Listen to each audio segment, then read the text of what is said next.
ঢাকা মেডিকেলে জুলাই আন্দোলনে নিহত ৬ মরদেহ হস্তান্তর চলছে। সেখান থেকে আমাদের সাথে সরাসরি যুক্ত হচ্ছেন মাহবুবুর রহমান। চলে যাচ্ছি তার কাছে। মাহবুব, বিস্তারিত জানাবেন।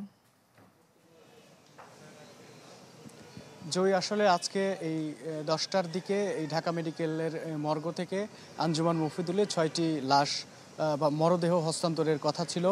সেটি অবশ্য এখনও শুরু হয়নি, তবে সবকিছু প্রক্রিয়া সম্পন্ন হয়েছে। এই কিছুক্ষণ আগে আঞ্জুমান মফিদুল ইসলামের একটি লাশবাহী ফ্রিজিং গাড়ি এখানে এসেছে এবং এখানকার আর যতটুকু প্রক্রিয়া বাকি আছে সেটির শেষে ঠিক এই গাড়িতে করেই ৬টি লাশ বহন করা হবে। আসলে গণঅভ্যুত্থানের সময় ৬ জন যে নিহত ৬ অজ্ঞাত ছিল তাদের লাশ এখানে ছিল এবং সেটি আজকে হস্তান্তর করা হবে এবং এই সকল অজ্ঞাত পরিচয়ের যে লাশগুলি আছে সেগুলির যে ডিএনএ প্রোফাইল সেগুলো আসলে সংরক্ষণ করা হবে। ভবিষ্যতে কারোর সাথে যদি আসলে মিলে যায়, কেউ যদি স্যাম্পল দিয়ে মিলিয়ে নিতে পারেন, তাদেরকে আসলে তাদের যেখানে দাফন করা হবে সেই জায়গাটা তাদেরকে দেখিয়ে দেওয়া হবে।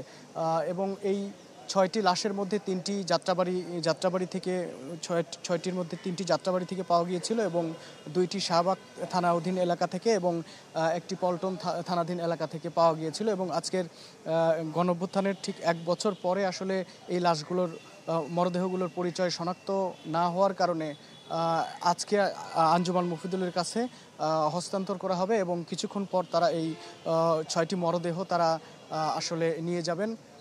এই ছিল ঢাকা মেডিকেল কলেজ থেকে সর্বশেষ খবর। মাহবুব, ধন্যবাদ আপনাকে।